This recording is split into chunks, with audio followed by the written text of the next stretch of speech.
No, tak sláva. Milé ženy, omlouvám se trošku za zpoždění, ale hlásilo mi to, že mi nejde nastavit kamera na dílku a nechtěl mě to pustit do živého vysílání. Takže jsem to teďka nastavovala a doufám, že teda uvidíte cvičení, i když budeme takhle. Tak než k tomu naběhneme, tak si jenom vzpomenem, proč jsme tady. Je to kvůli našemu a vašemu pánevnímu dnu. A podívejte se, jak je to vlastně malá, zdravím Verou, jak je to vlastně malá plocha svalů, která musí udržet jako velké množství. Nejsou to jenom ty orgány tady uvnitř, malé pánvy, močový měchýř, děloha vaječníky, tady máme střevo, ale jsou to všechno nad tím a všechno to musí udržet to malinký pánevní dno, který se rozprostírá tady v té kostěné struktuře. My na to budeme dneska šikovně, ukážeme si 4 až 5 cviků, který můžete cvičit úplně bez problému a nemusíte přemýšlet nad tím, jak moc byste, jestli teďka výdech, nádech, anebo co se tam bude jako odehrávat.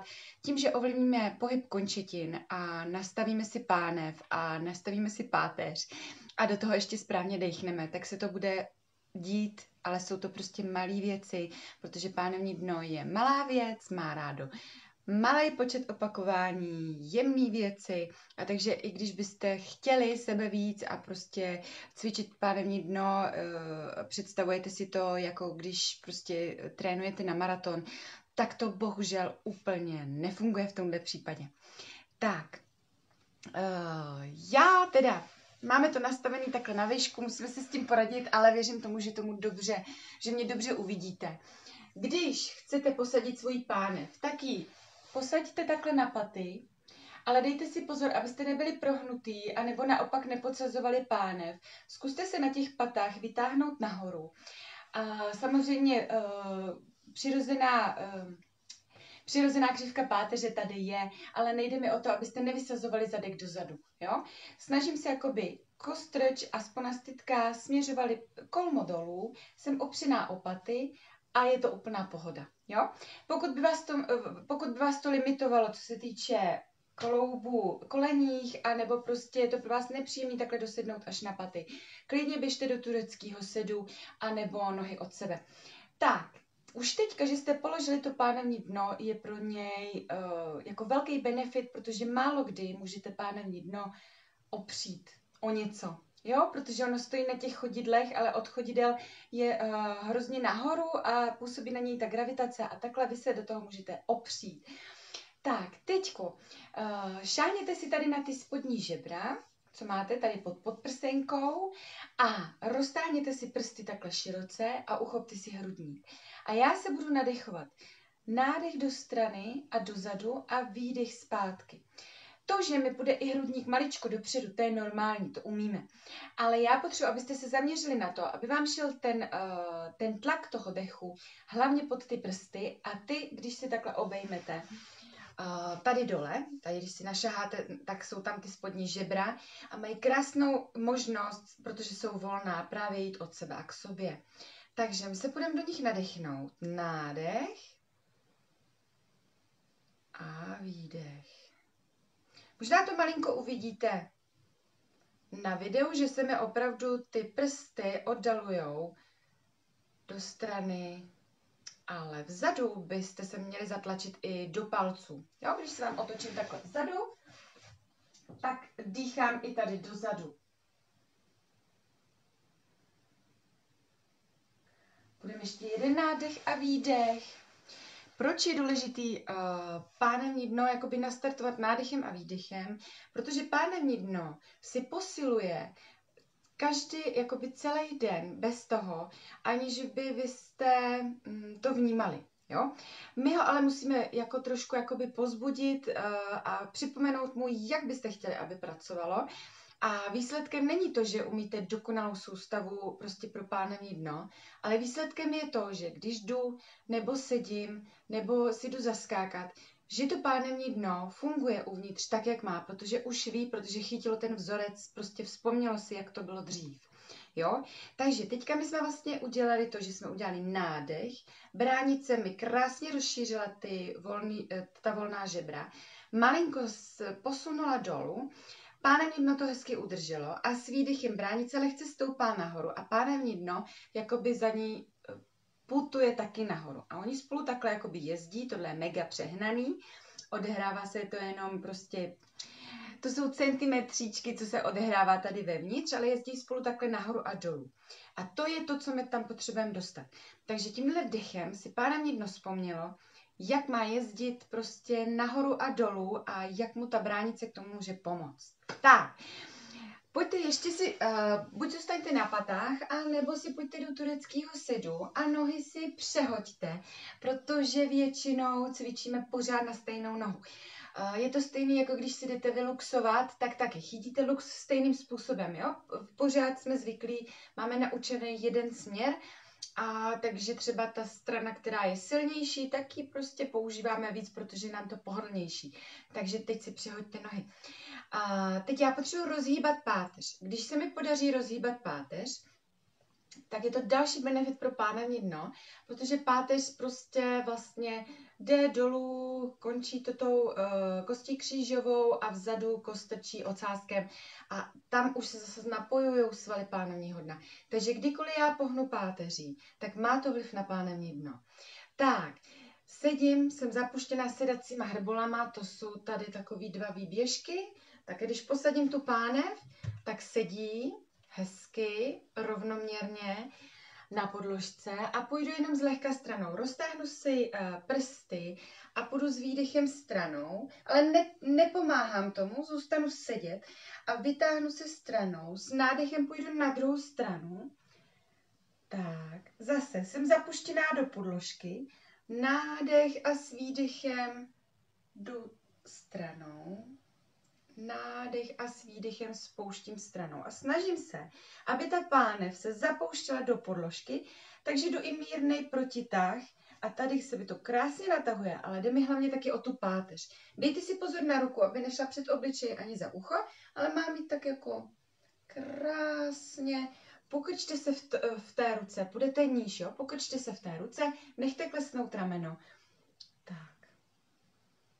Pokud je to pro vás easy peasy, tak se můžete opřít úplně o loket, o to předloktí, ale musíte udržet pořád sedací hrboly na podložce. Tak. Skvělá práce. A teď si hodíme šipku. Šipku, takže já vám to ukážu ze strany. Sedím, připadám si, jako když jsem opřená o zeď, to je všecko pohoda, vytahuji si nahoru, tady mám korunku, tu nosím a já udělám šipku, jako když si skočí do bazénu. Udělám šipku, ruce mi jdou přes hlavu a pak se pomalu zase rovnám o zeď. Jo? Dám si pozor, abych do toho nešla pak hrudníkem a zase, aby ten zadeček nešel úplně dozadu. Jo? Chci se opřít o zeď. Budu nádech a s výdechem. Šipka, kulatý záda. Lopatky od sebe, fakt jako velký Cčko, nebojím se toho. Nádech a šup tam. Pojďte ještě jeden nádech a výdech. Skvělý. Teď už pánevní dno tuší, že se bude něco dít. Tak, pojďte na 4 a dejte si špičky k sobě, kolena od sebe. Ruce si dejte dál, než máme ramena a projedu dopředu, dozadu. Půjdu dopředu, dozadu, ale nedosedám na paty a neprohýbám se v zádech. Jo?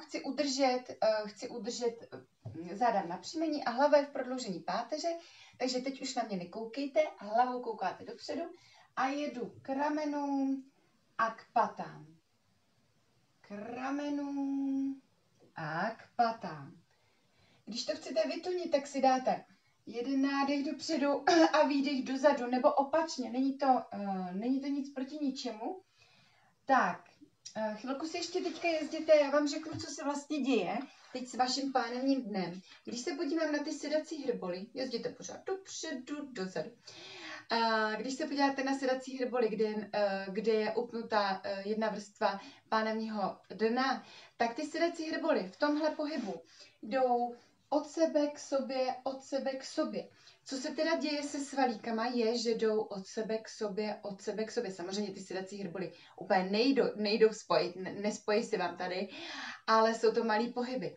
ale už se to tam děje, jo? Takže jenom chytře jsme položili nohy a už se to odehrává. Tak, odpočiňte si, teď si dejte nohy k sobě, dosedněte si pánví na paty a natáhněte se, jo? Odpočinu, pohoda. Prodechnu, nádech, výdech, odpočinu si.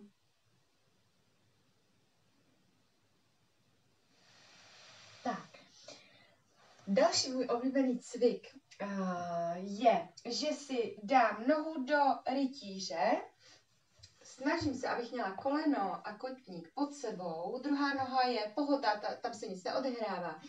A ruce si dám z vnitřní strany, opřu si loket, já se vám ukážu zepředu, byste to líp viděli. Takhle si dám ruce, mám jedny lince, ruce a nohu. Tak, teďko, já začnu pomalu přinášet váhu dopředu a dozadu, ale nechci jít jako v józe, jakoby do extrému a ani dozadu do propnutí. Mně stačí, když jenom vyzkoušíte svůj rozsah, tak aby to nebylo úplně málo, ale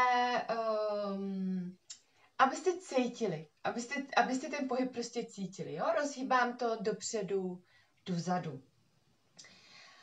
Takže, co se mi tam zase odehrává? Zase je tam velká práce mezi sedacíma hrbolama, takže skvělý, nemusím nad tím moc přemýšlet a prostě už mi to vnitřní prostředí ovlivňuje, takže je to jenom šikovně prostě uchopený cvik, který třeba ale používáte i z jiného důvodu. Je to výborný prostě na zvýšení mobility, pohyblivosti vašeho kyčelního kloubu, takže je to win-win, jo? Výhra, prostě dělám něco, ale má to efekt na víc věcí prostě. Tak, zastavím se a teď začnu tím loktem. Malinko posouvat tu nohu do strany a pak ji vracím zpátky. Jo, jenom zase zkouším, co ta noha dělá, protože tohle je pohyb, který v běžném dni té noze nedáte. Určitě ne, nebo možná jo, ale pro ty kyčle a pro pánevní dno to je teďka velký vzrušo, jo, co se tam odehrává. Tak. Super. Tak, opatrně vrátím nohy zpátky a vyměním, jo, vyměním, na nic nečekám, vyměním, jo, zase, takže jenom se mrknu, abych měla koleno, kotník, snažím se o pravý úhel, zadní noha je v pohodě, opřená, tam se nic neodehrává a ruce si vložím na vnitřní stranu. Takže mám ruce a chodidlo v jedné lince, hlavu mám v prodloužení páteře, snažím se nejít jakoby do extrému, to znamená koleno mi nejde úplně přes špičku, ale to chodidlo mě právě zastaví, jo? Můžete si to srovnat podle toho chodidla. Tady vidím palec a tady už mám koleno, takže já se tady zastavím a pak se začnu posouvat zpátky. Jsem lehce pokrčená v loktech, jo? Nebuďte tam to. Pokud máte kratší ruce, nic se jakoby neděje, klidně si je podložte knížkou nebo s rulovaným ručníkem a zlehka projedeme takhle dopředu a dozadu a začnu lehce teďka tou rukou odklánět to koleno stranou a zpátky. Tak. Úplně pohoda. Dáme si ještě jedno opakování, skvělý. A zase opatrně nohy zpátky a zase odpočinu. Usadím si to pánevní dno a odpočinu si.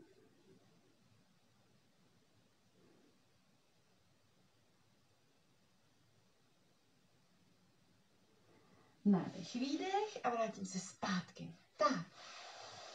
Další z mých oblíbených cviků je škeble, protože to není náročný a zase stačí mi pár opakování, ale tomu pánevnímu dnu to prostě stačí. Takže já si teďka lehnu tak, abych si dala koleno na koleno, však neuvidíte moji hlavu, ale to se nedá nic dělat. A teďka se podívám, abych chodidla měla zarovnaná s kostí křížovou. Když bych si tady opřela o zeď, tak by to znamenalo, že se opřu chodidla a vlastně opřu si i tu kost křížovou, jo? A takhle si natáhnu do linky a položím si hlavu. Pokud za sebou nemáte zeď, můžete jít na konec podložky a srovnat se s koncem podložky, kde na konci podložky byste měli opřený chodidla a na konci podložky byste měli opřenou kost křížovou a pak se natáhnete krásně do dálky. A já budu otvírat koleno směrem ke stropu, chodidla mi zůstanou u sebe a pak je vrátím zpátky. Jo? Super.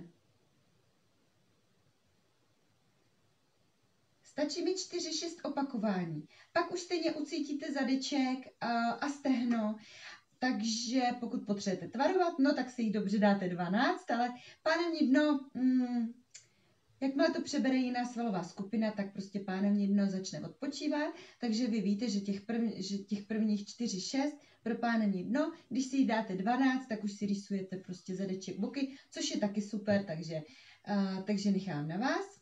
Jenom si dejte pozor, aby to bylo na obě strany stejně a pokud cítíte, že máte třeba pravou nohu silnější, tak si třeba přidejte 2 opakování na tu druhou stranu. Tak. Hned si přejdeme na druhou stranu a co vám chci říct, může se stát, že budete cítit, že to jedno koleno se otvírá prostě míň. Jo, to se může stát, protože děláme spoustu věcí na jednu stranu, to jsme říkali na začátku. Takže nebuďte z toho špatný, může se to stát. Pro vás to je signál, že to je ta slabší noha a že si přidáte třeba 2 opakování. Takže srovnám se, kouknu na sebe, abych měla chodidla, kost křížovou opřenou, vytáhnu se do dálky, tak, začnu otvírat koleno ke stropu.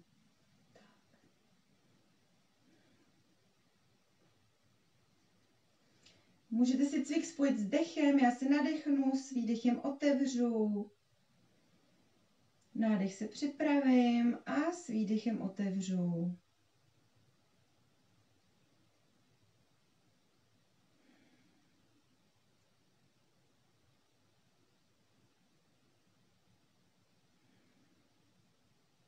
Pro mě je levá noha není tak dominantní, takže já si přidám ještě 2 opakování nahoru. Dám si pozor, abych se nepřiklápěla za tou nohou. Chci se pořád udržet, jako když bych ležela o zeď nebo o gauč a nejdu té noze naproti. Jo? Může třeba mít jenom takovejhle rozsah. Není to špatně. Někdo prostě vytočí, zvládne otevřít tu kyčel až takhle. Teďka tady nejde o to, jak moc vám to jde. Tam není jako, že se snažíme dojít, aby ta noha byla v takovémhle rozsahu.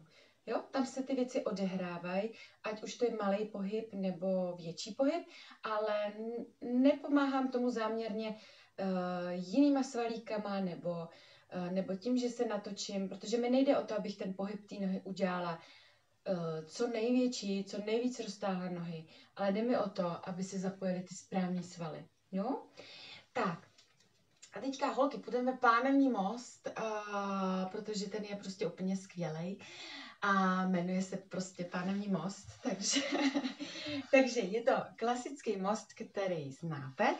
Ovšem je tam jeden malý rozdíl mezi tím, když trénujete pánevní most kvůli zadečku a malý rozdíl, když ho trénujete kvůli vnitřním svalům pánevního dna. Takže já si lehnu přes bok, si lehám, protože nechci přetížit přímý břišní sval, který stejně, ne že mi by byl k ničemu, ale většinou potřebuju ty hluboký svaly na to, aby bylo krásně plochý bříško. Tak, počkejte, tak. Nohy si dám k sobě, udělám malý véčko a paty od sebe. Jo? Teďka mám nohy na šířku kyčelních kloubů, kolena se mi nespojujou, koukají pořád obě, jako když jste na lyžích, tak nohy taky nejsou u sebe, ale máte tam tak mezeru na nohu a půl. A teďko, nejdřív si zkusím rozhýbat pánev ke mně a dolů, tím, že spona stytka, to je tohle, ale to určitě poznáváte, to je tady ta chrupavčitá část, která mi spojuje tady ten pletenec. Tak spona stytka, jako když se mi chce kouknout na pupík a pak se zase vrátí zpátky. Jo? Nejdřív rozhýbu pánev tímhle způsobem a potom ji vrátím zpátky. Spona stytka, kuk na pupík a vrátit zpátky. Na pupík a vrátím zpátky. No a teď do toho přidáme můj pánevní most. To znamená, já spolu s tytkou nechám kouknout na pupík a začnu rolovat obratel po obratli nahoru, ale zastavím se asi tak, když si dám pěstičku a tu si strčím takhle pod zadeček, tak je to asi zhruba ta výška, nebo si šáhnu ze spodu, že mám volná hýždě. Pokud je volný zadek, tak ještě se to odehrává tady. Když přejedu do pánevního mostu nahoru, tak půlky se mi zcvaknou a pánevní dno nemá ten benefit, že by se muselo extra zapojit, jo? Takže já pojedu pánevní most jenom do výšky té mojí pěstičky, dokud udržím volná hýždě. Vyzkouším si, kde to asi je. Nejdřív spunastitka koukne na pupík, pojedu nahoru, šahám a u mě to je asi zhruba tady, protože když půjdu kousek výš, tak už cítím zatnutí hýždí, jo? Takže vrátím zpátky. Je to na pěstičku a pomalu roluju nazpátek. Půjdeme 4 nahoru spolu. Nádech a s výdechem. Spunastitka koukne na pupík, pojedu lehce nahoru, zkontroluju hýždě a vracím pomalu dolů. Nádech s výdechem. Spunastitka na pupík, roluju nahoru, obratel po obratli, zkontroluju hýždě a vracím pomalu zpátky. Nádech s výdechem akce, spunastitka k pupíku, jedu lehce nahoru a potom spouštím obratel po obratli zpátky, až se mi pánev jakoby narovná. Nádech a s výdechem spunastitka akce k pupíku, přizvednu, chodidla jsou zapuštěny do podložky a vracím pomalu zpátky. Tak, uvolním. Zahybu nohama tak, jak potřebuju, možná se potřebuju zavrtět a spojím si chodidla takhle o sebe a nechám volně klesnout kyčle, kolena otevřít do prostoru. Tak. Můžu si spojit prsty takhle do srdíčka a přiložit si na spodní bříško, kdy prsty mi směřují na sponu s tytkou a prsty rozprostřu v oblasti malé pánve. Nádech, výdech. Uvolním si celou tu oblast. Možná máte jizvu po císaři, tak teď je ta příležitost, kdy si ji můžete lehce zvědomit. Můžete přejet tlapkama z jedné strany na druhou. Můžete zapojit malý kroužení.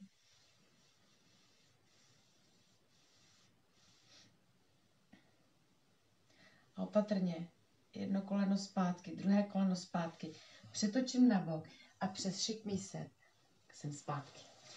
Tak ženy, doufám, že jste si odpočinuli. Určitě si sestavičku třeba zrychlete nebo mrkněte na ty cviky. Jsou tam, myslím, jenom 4-5 cvičení, které si můžete dát rovnou za sebou. Nechám vám to tady ve skupině. Pokud máte nějakou kamarádku a máte pocit, že by jí to prospělo, tak ji pozvěte k nám, ať se podívá na cvičení. Je to opravdu jednoduchý. Nemusíte nad tím moc přemýšlet. Samozřejmě jsou potom jakoby hlubší techniky, anebo máte větší problém, takže tam už pak musíme jít více do hloubky, ale co já vám můžu bezpečně takhle předat přes kameru a nejradši bych na vás jakoby všechny šáhla, jo, jestli to tam všechno jako jde a pomohla vás nastavit, ale věřím, že tohle jsou bezpečné cviky, které zvládnete i bez mé přítomnosti u vás doma. Tak chtěla bych vám hlavně taky popřát, když máme tohle vysílání, abyste si zítřejší poslední den roku 2023 moc užili. A strašně doufám, že pokud jste měli nějaký sny a přání, že se vám už v příštím roce zahmotněj a máte to ve svých rukou. Týká se to i pánevního dna. Pokud teďka jakoby s něčím aktuálně bojujete a jste trošku nevíte kam, nebo jestli už to je na nějakého specialistu, myslím teďka jakoby lékaře, nebo se rozhodujete jestli podstoupit nějakou operaci, nebo jestli jít do dalšího těhotenství a tak a tak a tak. A chtěli byste si o tom popovídat nebo se poradit, tak klidně využijte moji 30-minutový konzultaci zdarma a můžeme se o tom pobavit a můžete najít nějaké jiné cesty, které by vás mohly posunout. Nevím všechno, ale minimálně bychom mohli najít nějaký způsob, který by pro vás byl ten pravej, aby se vám to v roce 2024 prostě posunulo. Takže držím vám palce. Vím, že to není jednoduchý. Svátky vůbec nejsou jednoduchý pro naši psychiku ani pro pánevní dno. Takže nemyslete si, že i když já cvičím prostě pánevní dno, že bych neměla nějaký strasti a trápení. Takže prostě to je takový ten náš ženský svět. Takže já jakoby cítím potřebu nějakého zpomalení, opečování a jako víc jít si ten život užít jako na pohodu. A i proto jsem se rozhodla, že protože dělám sportovní víkendy a jsou většinou zaměřený na to, aby tam prostě ženy byly strašně spocený, ale strašně usměvavý, tak ale jsem zjistila, že si potřebuji vytvořit víkendy, ty ženy budou mít pohyb a péči a pohodu. Takže takhle vzniknul nápad na Women Weekend, který bude v dubnu a budu ráda, když se podíváte třeba na letáček, třeba vás to zaujme, protože kromě mě a cvičení tam bude ještě Jana z Face Yogi a taky Zuzka z malování henou, z artování. Takže bude to takový jakoby víkend, který chci nabít nejenom pohybem, ale tím, abyste si po tom víkendu fakt odpočinuli a abyste z toho měli dobrý pocit a abyste prostě měli sílu jako na ty další měsíce. Protože tak jako řekla bych, my si něco plánujeme a pak do toho vstoupí vyšší moc a všechno je jinak. Ale prostě ta ženská a hlavně ta máma, mám takový pocit, musí jako v té rodině ustát všechno, nebo respektive nás se jako nikdo neptá, co ještě vydržíme. Takže ta péče o vás, jako o krásné jako bytosti, který máte na starosti toho spoustu moc, mi přijde hrozně důležitá.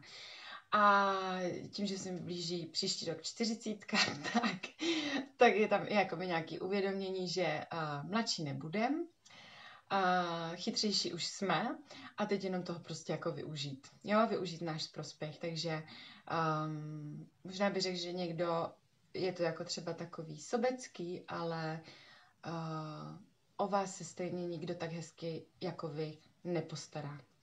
No. Tak, přeju vám všechno dobrý do nového roku, už to nebudu prodlužovat. Kdo přišel teďka, tak cvičení bylo před 5 minutami, musíte si to přetočit. A doufám, že se uvidíme do dalšího videa. Vidím tady spoustu mých přátel, Monču, Zuzku, Lenku, Hanku, Líbu, takže moc vás zdravím a doufám, že s vámi se všema se příští rok uvidím i naživo. Mějte se hezky a hlavně napište mi, jestli jste si zacvičili a jestli to pro vás mělo nějaký přínos.